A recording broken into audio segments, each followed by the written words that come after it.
একজন মিষ্টি ক্লায়েন্ট এসেছিলো সকাল সকাল ব্লান্ট কাট করার জন্য, কিন্তু ওর সামনের লেন্থ তো অনেকটা ছোটো ছিল, তাই জন্য সেই ব্লান্ট কাটটা কিন্তু করা যায়নি। তো সেটাকে ম্যাচ করে যাতে ও সামনের বার এসে ব্লান্ট কাট করতে পারে তার জন্য কিন্তু অ্যাডজাস্ট করে হেয়ার কাটটা করে দিয়েছি।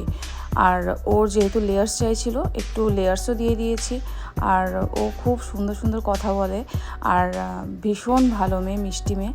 আর ওর যে হেয়ারের কোয়ালিটি, টেক্সচার ভীষণ ভালো ছিল। তো ও বললো যে সামনের বার এমন করে একটু কাটিং করে দাও যেন সামনের বার আমি ব্লান্ট কাটটা করতে পারি।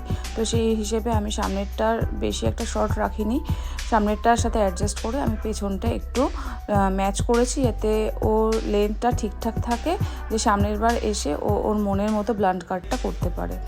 আর ওর চুলের ভলিউমও খুবই ভালো ছিল, আর কাটিংটা করে খুব মিষ্টি লাগছিল ওকে। আর খুব সুন্দর সুন্দর কথা বলে, খুব সুন্দর গল্পও করছিল।